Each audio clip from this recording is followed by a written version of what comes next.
Au nom du Père, du Fils et du Saint-Esprit. Amen. De nos ennemis visibles et invisibles, délivre-nous, Seigneur, afin que jamais les païens ne disent « Où est-il leur Dieu ?» Qu'ils sachent, Seigneur, que tu pardonnes les péchés de ton peuple repentant. Prochimenon ton 4. Quand le Seigneur amènera son peuple captif, Jacob exultera, Israël sera dans la joie. Quand le Seigneur amènera son peuple captif, Jacob exultera, Israël sera dans la joie.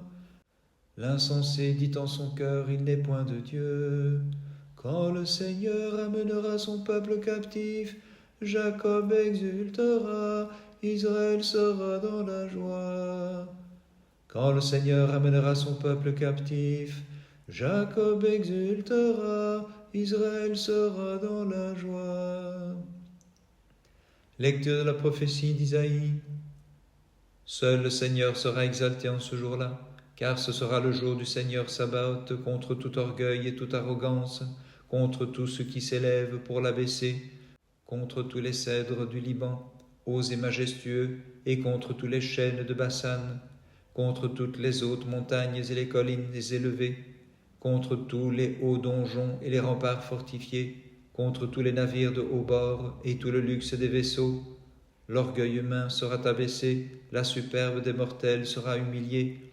Seul le Seigneur sera exalté en ce jour-là, quand on jettera bas toutes les idoles faites de main d'homme, pour les enfouir dans les cavernes, dans les creux des rochers et les trous de la terre, face à l'épouvante du Seigneur, à l'éclat de sa majesté, quand il se lèvera pour faire trembler la terre. Ce jour-là, l'homme jettera aux taupes et aux chauves-souris ses abominations, objets d'or et d'argent, qu'il s'était fabriqués pour se prosterner devant eux. Il se réfugiera dans les trous des rochers, dans les fissures de la pierre, devant l'épouvante qu'inspirera le Seigneur, devant l'éclat de sa majesté, quand il se lèvera pour faire trembler la terre. Prochimenon ton 4. Seigneur, qui séjournera sous ta tente, qui demeurera sur ta sainte montagne. Seigneur, qui séjournera sous ta tente, qui demeurera sur ta sainte montagne. Celui qui fait route sans reproche et pratique la justice. Seigneur, qui séjournera sous ta tente, qui demeurera sur ta sainte montagne. Seigneur, qui séjournera sous ta tente, qui demeurera sur ta sainte montagne. Ô Christ, illumine mon cœur enténébré par le mensonge de l'ennemi. Toi qui jadis sur la croix as obscurci le soleil, éclaire tes fidèles de la vraie lumière du pardon, afin que, marchant à la lumière de la loi, je parvienne en toute pureté à la splendeur du salut au jour de ta sainte résurrection. Comme une vigne suspendue sur le bois, ô Christ, tu as fait couler le vin de l'immortalité jusqu'aux limites de l'univers. C'est pourquoi, Sauveur, je te crie, sur mon cœur assombri par l'ivresse du péché, verse le doux breuvage de la véritable componction, et pour me faire jeûner de mes passions, donne-moi ta force, Seigneur, dans ta bonté, ton amour pour les hommes. Ô puissance de la croix, pour l'Église, elle a fait fleurir le renoncement qui supprime à tout jamais l'intempérance d'Adam au paradis, car il fit entrer dans le monde la mort, tandis qu'elle a fait jaillir pour les hommes l'immortalité. Comme d'une autre source de l'Éden, en exprimant de ton sein l'eau vive et le flot de ton sang, dont tu fais vivre l'univers. De ce carême, donne-nous de goûter la joie et la douceur, Dieu d'Israël, source de grâce et de salut. Prochimenon ton 4. Je bénis le Seigneur qui s'est fait mon conseil. Je bénis le Seigneur qui s'est fait mon conseil. Garde-moi, Seigneur, car en toi j'ai mis mon espoir. Je bénis le Seigneur qui s'est fait mon conseil. Je bénis le Seigneur qui s'est fait mon conseil. Lecture de la Genèse. Tel est le récit de la genèse du ciel et de la terre, quand ils furent créés. Au jour où le Seigneur Dieu fit le ciel et la terre, il n'y avait encore aucun arbuste des champs sur la terre et aucune herbe des champs n'avait encore poussé, car le Seigneur Dieu n'avait pas fait pleuvoir sur la terre, et il n'y avait point d'homme pour cultiver le sol, mais de la terre montait un flot qui en arrosait toute la surface. Alors Dieu forma l'homme avec la glaise du sol, et il insuffla sur son visage un souffle de vie, et l'homme devint un être vivant. Et Dieu planta un jardin en Éden du côté de l'Orient, et il y plaça l'homme qu'il avait formé. Dieu fit surgir du sol toute espèce d'arbres agréables à voir et bons à manger, et l'arbre de vie au milieu du jardin, ainsi que l'arbre de la connaissance du bien et du mal. Un fleuve sortait d'Éden pour arroser le jardin et se divisait ensuite en 4 bras. Le nom du premier est Phison, il contourne tout le pays d'Évilath, où il y a de l'or. L'or de ce pays est pur, on y trouve aussi l'escarboucle et l'émeraude. Le nom du second fleuve est Géhon, c'est celui qui entoure toute la terre d'Éthiopie. Le troisième fleuve est le Tigre, c'est celui qui coule à l'orient de la Syrie. Le quatrième fleuve est l'Euphrate. Le Seigneur Dieu prit l'homme et le plaça dans le paradis de délices pour le cultiver et le garder.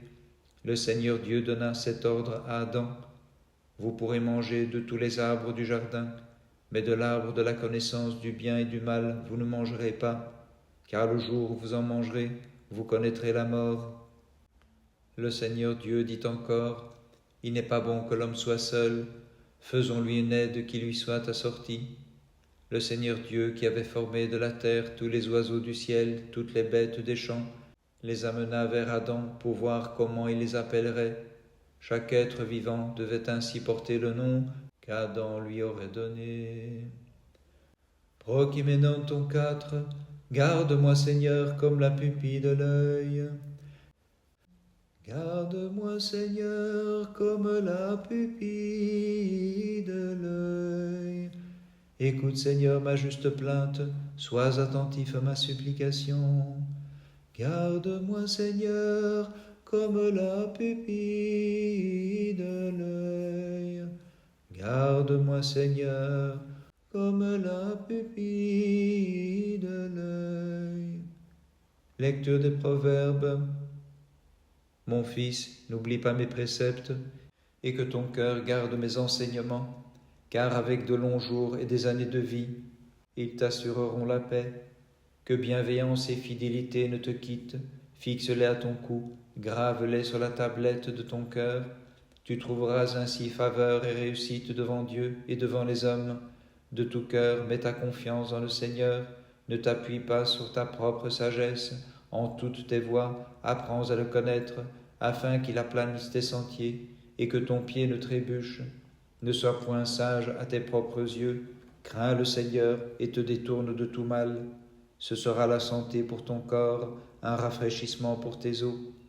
Honore le Seigneur de tes justes travaux, offre-lui en prémisse les fruits de ta justice, afin que tes greniers se remplissent de blé et que tes cuves débordent de moût. Mon fils, ne méprise pas la correction du Seigneur. S'il te reprend, ne te rebute pas, car le Seigneur châtie celui qu'il aime, il corrige le fils qu'il chérit. Bienheureux l'homme qui trouve la sagesse, le mortel qui découvre l'intelligence, car mieux vaut l'acquérir que gagner de l'argent. Le profit qu'on en tire est meilleur que l'or fin, elle a bien plus de prix que les pierres précieuses. Pour ceux qui l'aiment, nul joyau ne la peut égaler. Dans sa droite longueur de jours et années de vie, dans sa gauche richesse et considération. De sa bouche sort la justice, sa langue dit la loi, mais aussi la pitié. Ses chemins sont chemins de délices, tous ses sentiers conduisent vers la paix. C'est un arbre de vie pour qui s'y attache, qui la tient est aussi sûr qu'en s'appuyant sur le Seigneur. Désirant prendre part à la Pâque de Dieu, non plus celle de l'Égypte, mais de Sion, retranchons par la pénitence le ferment du péché. Saignons nos reins en mortifiant nos passions. Chaussons les sandales pour éviter tout chemin du mal. Appuyons-nous sur le bâton de la foi. N'imitons pas les ennemis de la croix, qui de leur ventre se sont fait un Dieu. Suivons plutôt celui qui du diable s'est montré victorieux, le sauveur de nos âmes. Désirant prendre part à la Pâque de Dieu, non plus celle de l'Égypte, mais de Sion, retranchons par la pénitence le ferment du péché. Saignons nos reins en mortifiant nos passions, chaussons les sandales pour éviter tout chemin du mal, appuyons-nous sur le bâton de la foi, n'imitons pas les ennemis de la croix, qui de leur ventre se font un Dieu. Suivons plutôt celui qui du diable s'est montré victorieux, le sauveur de nos âmes. Ô Christ notre Dieu, glorifié dans la mémoire de tes saints, par leur intercession, envoie sur nous la grande miséricorde. Gloire au Père, au Fils et au Saint-Esprit, et maintenant et toujours et dans les siècles des siècles. Amen. Te voyant, Seigneur, cloué sur la croix, ta virginale mère fut frappée de stupeur. Quelle vision, dit-elle, ô mon Fils bien-aimé, est-ce là ce que t'offre en retour ce peuple ingrat que tu avais comblé de tant de bienfaits et qui s'est détourné de ta loi, au lieu de te chanter? Gloire à ton ineffable condescendance, Seigneur. Par les prières de ta très sainte Mère de tous les saints, Christ notre Dieu, aie pitié de nous et sauve-nous. Amen.